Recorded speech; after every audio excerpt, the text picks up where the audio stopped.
नमस्कार दोस्तों, स्वागत है आप सभी का एक बार फिर से राजू सर के नाम से इस यूट्यूब चैनल के अंदर एमसीक्यू वीडियो की इस कड़ी के अंदर एक और नया एमसीक्यू वीडियो हम लेके आए हैं। CRPF SSC Vyapam ESIC exam के पॉइंट ऑफ व्यू में कुछ इंपॉर्टेंट, कुछ ट्रिकी, कुछ कंसेप्चुअल एमसीक्यू जिनको सॉल्व करने वाले हम विद रैशनल है। आप लोगों से गुजारिश, फटाफट से लिंक को शेयर कर दीजिए, वीडियो को लाइक कर दीजिए, चैनल को लाइक कर दीजिए और चैनल को सब्सक्राइब कर दीजिए। फटाफट से चैनल को शेयर कर दीजिए, मैक्सिमम लोगों तक अप्रोच कर दीजिए ताकि मैक्सिमम जो है लोग हमसे कनेक्ट हो सके और एक बेहतरीन एमसीक्यू सेशन का यहाँ पे फायदा उठा सके।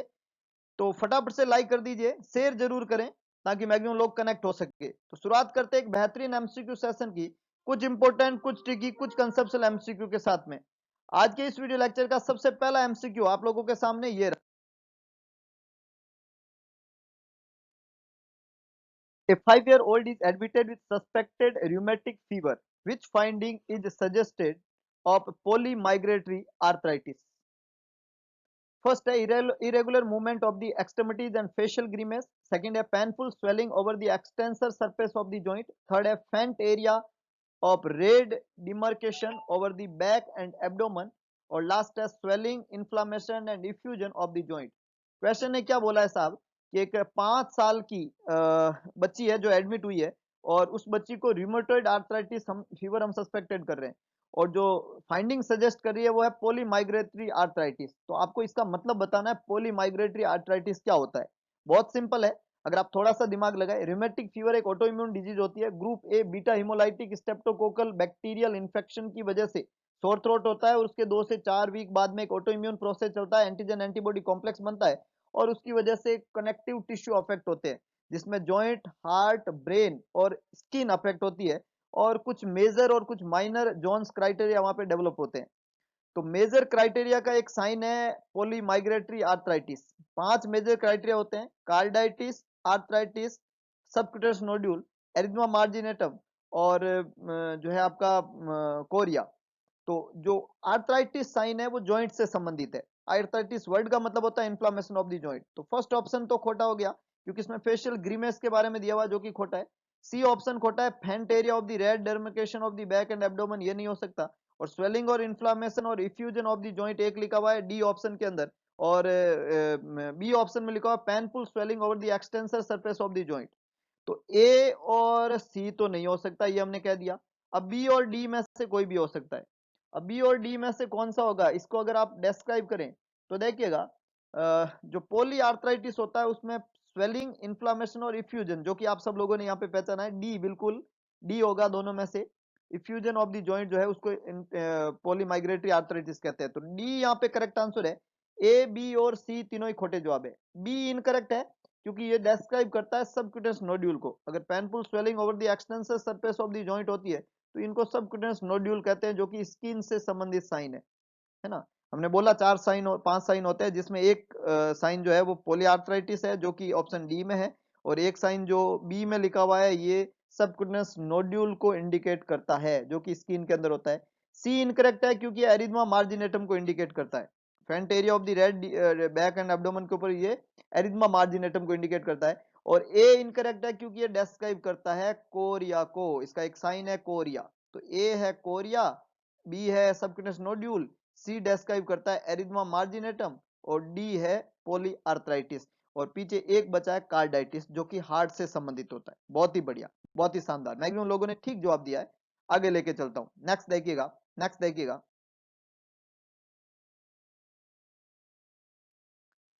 A child with crop is placed in a cool, high humidity tent connected to room air. एक बच्चा है, क्रॉप का बच्चा है और उसको कहाँ रखा आपने, कूल हाई ह्यूमिडिटी टेंट जो कि रूम कनेक्टेड रूम एयर के अंदर कनेक्टेड है, वहां पे आपने बच्चे को रखा। क्वेश्चन कह रहा है कि प्राइमरी पर्पज क्या है टेंट का। वो जो टेंट आप यूज कर रहे हैं क्रॉप के बच्चे में, कूल और हाई ह्यूमिडिटी टेंट जो आप उस बच्चे में यूज कर रहे हैं, उस टेंट का पर्पज क्या है। फर्स्ट है prevent insensible water loss, second है provide a moist environment with oxygen at 30%, third है prevent dehydration and reduce fever, fourth है liquefy secretion and relieve laryngeal spasm. 4 option यहाँ पे लिखे हुए हैं। प्राइमरी पर्पज क्या है टेंट का, क्रॉप के बच्चे में कूल हाई ह्यूमिडिटी टेंट आप वहां पे काम में ले रहे हैं, प्राइमरी पर्पज क्या है, फटाफट से अपना जवाब लिखिएगा। Primary purpose very good very good, कुछ लोगों ने ठीक जवाब देने की कोशिश की है। क्राउ का बच्चा है, मिस्ट टेंट में आपने उसको रखा है। क्यों रख रहे हैं मिस्ट टेंट के अंदर? क्राउ का बच्चा है, एयरवे के अंदर ऑब्स्ट्रक्शन आता है due to the excessive secretions. तो जो टेंट है वो सिक्रीशन को क्या करता है, लिक्विफाई करता है, ये लिक्विफाई करता है सिक्रीशन को, और इससे लैरिंजियल स्पाज्म जो है उसमें रिलीव आता है। डी यहाँ पे बिल्कुल करेक्ट आंसर है। टेंट जो होता है, वो जो टेंट है उसमें बच्चे को रखते हैं तो उसके जो सिक्रीशंस है वो लिक्विफाई हो जाते हैं और रेलिंजियल एजिमा जो है वो रिलीव हो जाता है। तो डी करेक्ट आंसर है। ए बी और सी तीनों खोटे जवाब है। ए ऑप्शन में लिखा हुआ है कि प्रिवेंट इनसेंसिबल वाटर लॉस, जो टेंट जो होता है वो इनसेंसिबल वाटर लॉस को प्रिवेंट नहीं करता, इसलिए खोटा जवाब है। बी इनकरेक्ट आंसर है, क्योंकि ऑक्सीजन कंसंट्रेशन जो है वो बहुत ज्यादा हाई होती है, 30% तो बहुत कम है। मॉइस्ट एनवायरमेंट जो होता है उसमें ऑक्सीजन कंसंट्रेशन बहुत ज्यादा हाई होती है, 100%, 90 to 100% होती है, इसलिए खोटा जवाब हो गया। सी इनकरेक्ट इसलिए है क्योंकि जो मिस्ट टेंट होता है वो कभी भी डिहाइड्रेशन और को प्रिवेंट नहीं करता है, फीवर को रिड्यूस नहीं करता है। यहाँ पे लिखा हुआ है कि ये प्रिवेंट करेगा डिहाइड्रेशन को और फीवर को रिड्यूस करेगा, तो ये टेंट का काम नहीं है। तो ए बी और सी तीनों ही खोटे जवाब है। टेंट का जो एक्चुअल काम है क्रॉप के बच्चे में वो हम समझ चुके हैं कि सिक्रीशन को लिक्विफाई करता है और लैरिंजल स्पाज्म जो है उसमें रिलीव लाता है। ये टेंट का पहला और इंपॉर्टेंट फंक्शन है। बहुत ही बढ़िया, बहुत ही शानदार। आगे लेके चलता हूं, नेक्स्ट देखिएगा, नेक्स्ट देखिएगा। नेक्स्ट है, client is admitted with the diagnosis of hypothyroidism. सवाल क्लियर है, एक मरीज है, आया है, एडमिट हुआ है, बीमारी का पता चला आपको, और बीमारी का क्या पता चला कि उसको बीमारी है हाइपोथायरॉयडिज्म। आप इनिशियल असेसमेंट कर रहे हो उस मरीज का, तो क्या रिवील करेंगे आप as a nurse? Initial assessment में क्या रिवील होगा, क्या पता चलेगा आपको? हाइपोथायरॉयडिज्म, उसको बीमारी डायग्नोस हुई है, मरीज एडमिट हो गया है, इनिशियल असेसमेंट कर रहे हैं आप हाइपोथायरॉयडिज्म का, तो क्या क्लिनिकल साइन आपको हाइपोथायरॉयडिज्म के वहां पे मिलेंगे? फर्स्ट ऑप्शन है slow pulse rate, weight loss, diarrhoea and cardiac failure. Second है weight gain, lethargy, slow speech and decrease respiratory rate. Third है rapid pulse, constipation and bulging eye. और fourth है decrease body temperature, weight loss and increase respiration. Option दिए हुए हैं। मरीज hypothyroidism का है, डायग्नोस हुआ है हाइपोथायरॉयडिज्म और एडमिट हो गया, इनिशियली आप मरीज का असेसमेंट कर रहे हो, तो क्या आप रिवील करेंगे, क्या उसमें क्लिनिकल साइन देखने को मिलेंगे? बहुत बढ़िया, बहुत बढ़िया, बहुत बढ़िया। देखिएगा, आप जब सिम्टम के लिए जाते हैं, हाइपो मतलब स्लो, मेटाबॉलिज्म सब स्लो होती है, तो पहला ऑप्शन है पल्स रेट स्लो, ये ठीक है, पर वेट लॉस होने की जगह वेट गेन होता है, डायरिया होने की जगह कॉन्स्टिपेशन होता है, इसलिए ये दोनों ही खोटे, ये एक खोटा जवाब हो गया, क्योंकि ये दोनों उल्टे सिम्टम दिए हुए। वेट गेन होता है जो बी ऑप्शन में लिखा हुआ है ना, और कॉन्स्टिपेशन होगा डायरिया की जगह, इसलिए ए ऑप्शन तो खोटा हो गया। बी ऑप्शन में लिखा हुआ वेट गेन, यस हाइपोथायरॉयडिज्म होता है, लिथार्जी, यस मरीज लिथार्जी रहता है, स्लो स्पीच, यार मरीज धीरे धीरे बोलता है, और डिक्रीज रेस्पिरेटरी रेट, यस मरीज की रेस्पिरेटरी रेट डिक्रीज होती है, कम होती है। तो ए यहाँ पे खोटा है, बी के सारे सिम्टम हाइपोथायरॉयडिज्म से मैच होते हैं, तो अभी तो हमारा आंसर क्या रहेगा यहाँ पे? बी। सी में लिखा हुआ रैपिड पल्स, इसलिए खोटा हो गया, इसलिए ये भी नहीं हो सकता, और बल्जिंग आई नहीं होती है, ये हाइपरम होती है। डिक्रीज बॉडी टेम्परेचर नहीं होता है ना, वेट लॉस नहीं होता, वेट गेन होता है, तो इस तरीके से ए सी और डी। अच्छा, टेम्परेचर की बात करें तो हाइपोथायरॉयडिज्म वाले मरीज में मेटाबॉलिज्म नहीं होता, तो बॉडी टेम्परेचर कम रहता है, इसलिए इसको ठंड ज्यादा लगती है, तो ये तो हो सकता है, लेकिन इसमें क्या नहीं होता है, वेट लॉस नहीं होता, वेट गेन होता है, इसलिए डी भी खोटा हो गया। तो अब करेक्ट आंसर क्या बना? B. B is the correct one. A C और डी तीनों खोटे जवाब है। बहुत ही बढ़िया, बहुत ही शानदार। आगे लेके चलता हूं, नेक्स्ट देखिएगा, नेक्स्ट देखिएगा। नेक्स्ट है which assess statement describe the contagious stage of varicella. Varicella की कंटाजियस स्टेज कौन सी है? वेरिसेला जो डिजीज है, इस डिजीज की कंटाजियस स्टेज के बारे में बोला है कि कौन सा स्टेटमेंट डिस्क्राइब करता है contagious stage of varicella. First, the contagious stage is 1 day before the onset of the rash until the appearance of vesicles. Second, the contagious stage lasts during the vesicular and crusting stage of the lesions. Third, the contagious stage is from the onset of the rash until the rash disappear. Or last, the contagious stage is 1 day before the onset of the rash until all the lesions are crusted. Varicella, zoster, chicken pox जो है वो बीमारी करता है, इस varicella की contagious stage कौन सी रहती है? फटाफट जवाब दीजिएगा। बहुत ही बढ़िया, बहुत ही शानदार। कंटाजियस स्टेज जो वेरिसेला की है वो हमेशा शुरू होती है 24 hours before the onset of the rash and last करती है until all rashes are crusted. तो ये 24 आवर्स का फंडा कहां दिया हुआ है? ऑप्शन डी के अंदर। Option D is the correct one. Contagious stage जो है वो एक दिन पहले शुरू होती है ऑनसेट ऑफ द रेस और सारे रीजन जब तक क्रस्ट नहीं हो जाते तब तक चलती है। तो डी यहाँ पे बिल्कुल करेक्ट आंसर है। कंटाजियस स्टेज जो है वो शुरू होती है 24 आवर्स बिफोर दी रेस्ट, और क्रस्ट नहीं बन जाते तब तक वो चलती रहती है। तो ये करेक्ट है। ए, बी और सी तीनों ही खोटे जवाब है ना, तीनों के अंदर जो चीज लिखी हुई है वो खोटा जवाब है। डी बिल्कुल करेक्ट आंसर है। बहुत ही बढ़िया, बहुत ही शानदार। आगे लेके चलता हूं। नेक्स्ट देखिएगा, नेक्स्ट देखिएगा। A client admitted to the psychiatric unit claimed to be the son of God and insisted that he will not be kept away from his followers. The most likely explanation for the client's delusion is, देखो कितना खतरनाक delusion है, समझिएगा। इतना खतरनाक delusion है कि ये समझ ही नहीं आ रहा कि क्या डिल्यूजन है। मरीज एडमिट हुआ है साइकेट्रिक यूनिट में, और वो क्या क्लेम कर रहा है, देखिएगा क्लेम क्या है उसका, to be the son of God and insist that he will not be kept away from his followers. मतलब वो भगवान का पुत्र है, और वो इंसिस्ट करता है, इस बात पे जोर देता है कि वो उसको कभी भी अपने फॉलोअर से दूर ना रखा जाए।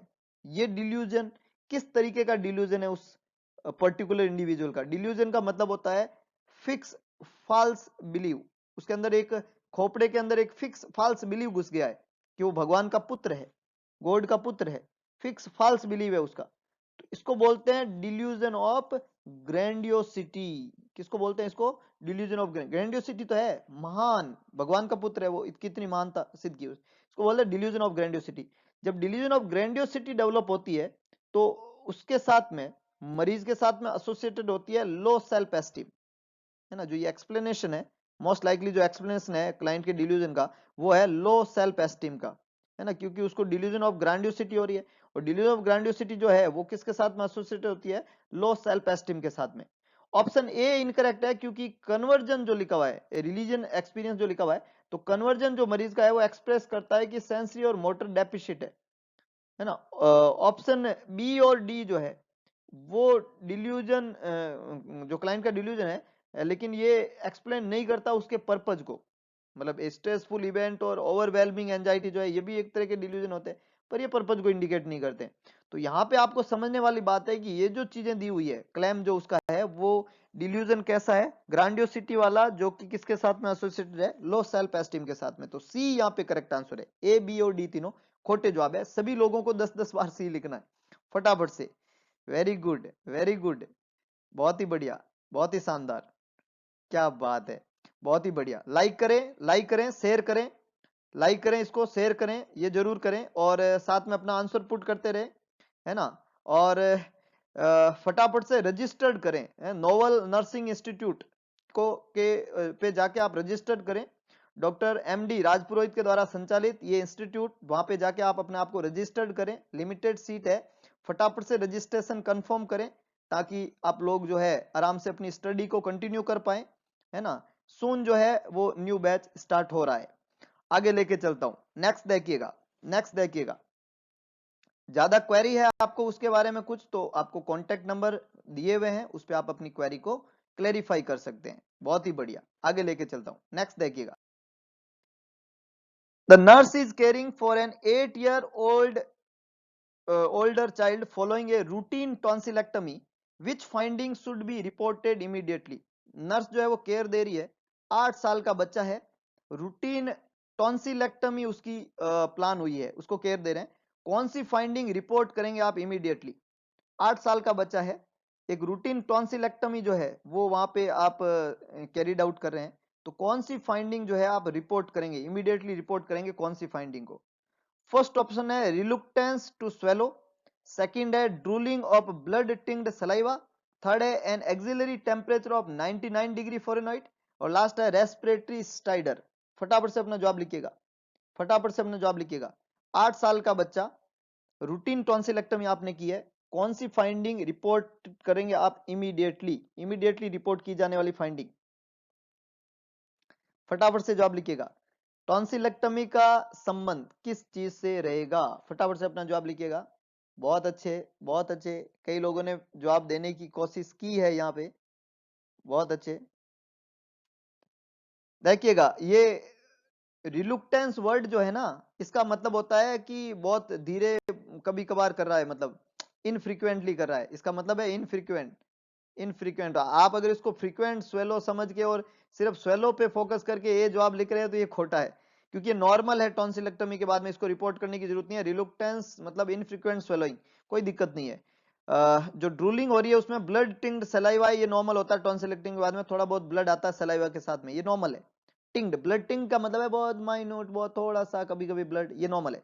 एक्सरी टेम्परेचर 99 डिग्री नॉर्मल है, ये कोई फीवर वाली कंडीशन नहीं है। लेकिन सांस में प्रॉब्लम, रेस्पिरेटरी स्ट्राइडर जो है वो, रेस्पिरेटरी स्ट्राइडर जो है वो, रेस्पिरेशन का जो पैटर्न है वो पैटर्न गड़बड़ है। ये जो रेस्पिरेटरी स्ट्राइडर है ये रेस्पिरेशन का पैटर्न सही नहीं है। जब रेस्पिरेशन का पैटर्न, सांस लेने का पैटर्न जो है वो सही नहीं होता है, अबनॉर्मल पैटर्न, रेस्पिरेटरी पैटर्न जब डेवलप हो जाता है मरीज के अंदर, तो ये अबनॉर्मल बात है। तो डी यहाँ पे करेक्ट आंसर बनेगा। सांस है तो आंस है, इस बात को जिंदगी भर गांठ बांध लीजिएगा, अपने दिमाग की खुट्टी के अंदर टिंगवा दीजिएगा, क्योंकि ये खुट्टी में टिंगाई हुई चीज कई बार एग्जाम के अंदर आने वाले लोग जो है उनको खोलने में मदद करेगी। ये बड़ी खतरनाक चाबी है। तो रेस्पिरेटरी स्ट्रीडर यहाँ पे प्रॉब्लमेटिक इश्यू है, इसलिए आपको ये तुरंत इमीडिएट रिपोर्ट करना पड़ेगा, नहीं तो आपका मरीज निपट जाएगा। उसको बचाना है तो आपको तुरंत रिपोर्ट करना पड़ेगा। बहुत ही बढ़िया, बहुत ही बढ़िया। अरे भाई लाइक लाइक और शेयर करना ना भूले, लाइक और शेयर करना ना भूले। इससे क्या होता है पता है, इससे जल्दी समझ में आता है। आप एक बार लाइक बटन को प्रेस करके और फिर आगे बढ़ो, जल्दी समझ में आएगा। कुछ लोग ऐसे करते हैं तो उनके जवाब खोटे होते जाते हैं, आप खुद समझ पा रहे हो। कई तरह की चीजें मायने रखती है जिंदगी के अंदर, कई तरह के एनवायरमेंट मायने रखते हैं जिंदगी के अंदर। बहुत कुछ सीखने को मिलता है अपने को लाइफ के हर मोड़ के ऊपर।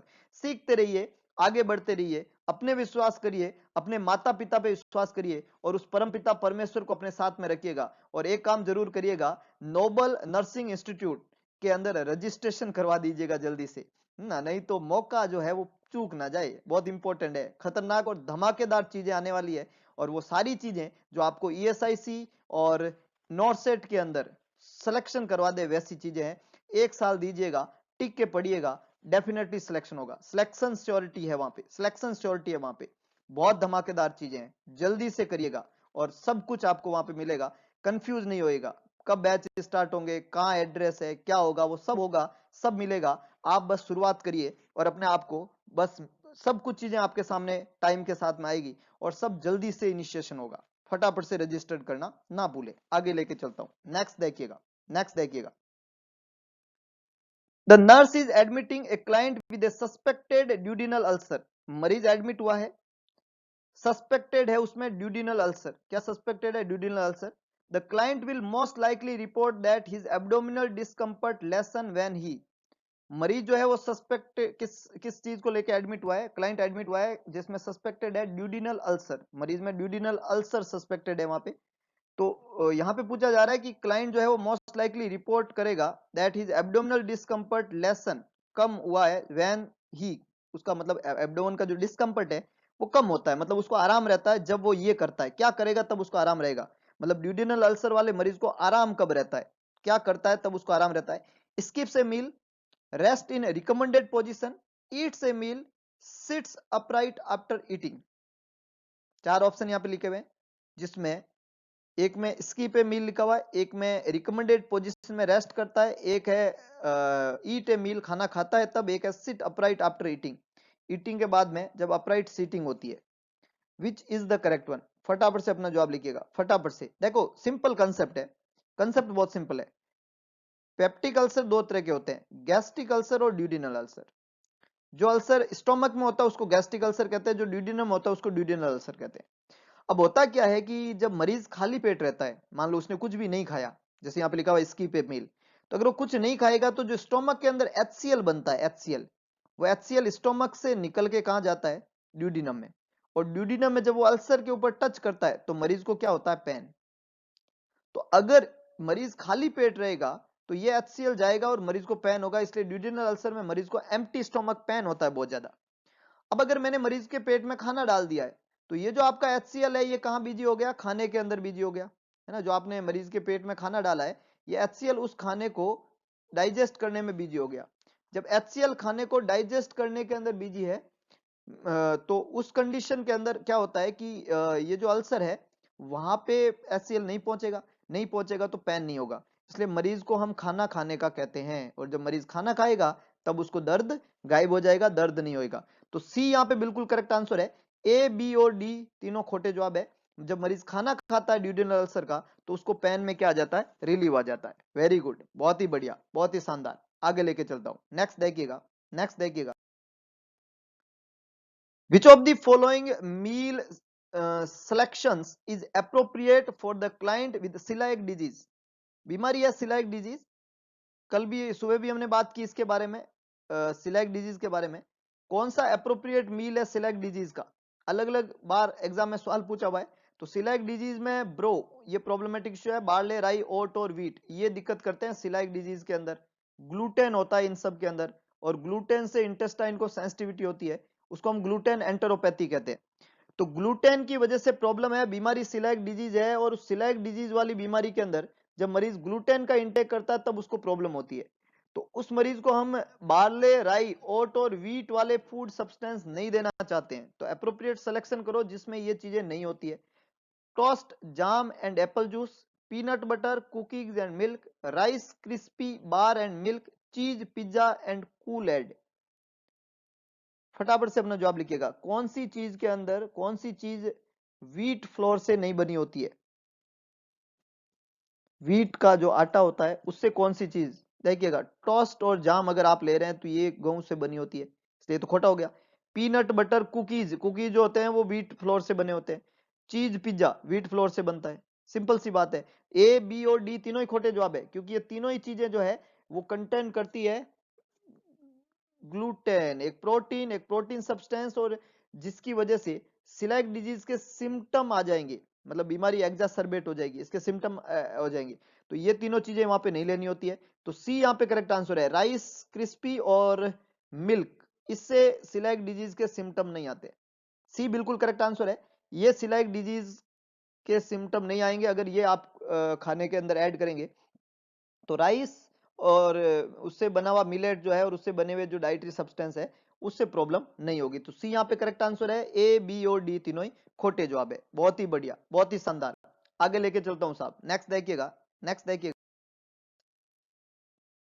A client with hyperthyroidism is taking lithium carbonate to inhibit thyroid hormone release.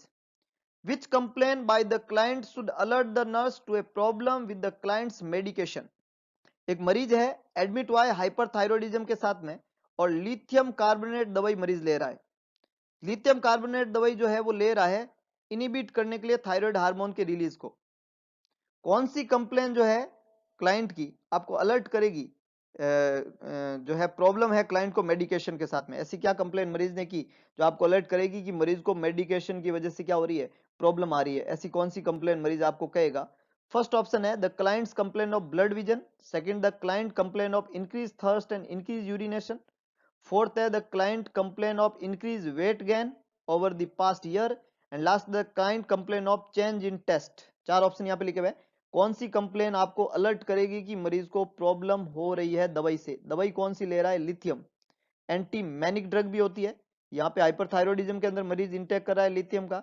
Lithium एक एंटी मैनिक ड्रग है, और आपको जवाब देना लिथियम की टॉक्सिसिटी से संबंधित साइन। बहुत बढ़िया, लिथियम सोडियम को काम में लेके बॉडी में यूज आती है, और उसकी वजह से बॉडी में पानी की कमी हो जाती है। बॉडी में पानी की कमी होने वाली प्रॉब्लम इंक्रीज थर्स्ट और इंक्रीज यूरिनेशन है। जब मरीज कंप्लेन करने लग जाए कि उसको प्यास ज्यादा लगती है और पेशाब ज्यादा आता है, उसको प्यास ज्यादा लगती है, he is complaining about the thirst and he is complaining about the urination.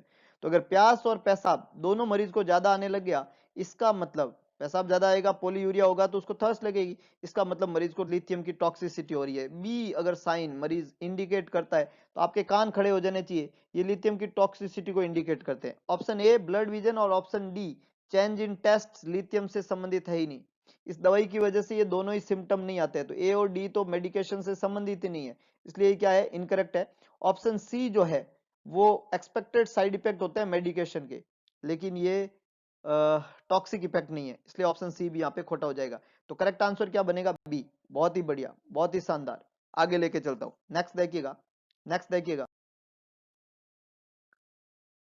A 2-month-old infant has just received her first tetrammune injection. Tetrammune मतलब टिटनस का। The nurse should tell the mother that the immunization, क्या role है इस immunisation का, जो मरीज को आपने दिया, टेट्रा इम्यून जो आपने दिया, टेट्रा इम्यून जो है उसमें 4 इंजेक्शन जो है वो एक साथ दिए जाते हैं। आपने बच्चे को इम्यूनाइज किया, है ना, और 4 इंजेक्शन का ग्रुप टेट्रा, सॉरी ये टेट्रा इम्यून नॉट टिटनस, इस टेट्रा इम्यून 4 इंजेक्शन एक साथ दिया आपने। क्या ये मदद करेंगे बच्चे की? Will need to be repeat when the child is 4 year age, 4 साल के बाद में इसको रिपीट करने की जरूरत है। Second is given determine whether the child is susceptible to pertussis, इसलिए दिया जाता है जब चाइल्ड पर्टोसिस का ससेप्टेबल हो। Third is one of a series of injection that protect against DPT and Hib, DPT और हिब से प्रोटेक्ट करने के अगेंस्ट दिया जाता है ये इंजेक्शन। और last is a one time injection that protect against MMR and varicella, MMR और वेरिसेला का अगेंस्ट वन टाइम दिया जाने वाला इंजेक्शन है। What is the correct one? Tetra. 4 चीजें हैं देखिएगा, तो 4 चीजें दो दो जगह ही दी हुई है ना भाई। ए और बी तो खोटे हो गए, इसमें तो कोई 4 चीजों का जिक्र ही नहीं है। एक तो सी में दिया हुआ है डिप्थीरिया, पर्टुसिस, टिटनस और हिब, और एक डी में दिया हुआ है मीजल्स, मम्स, रूबेला और वेरिसेला।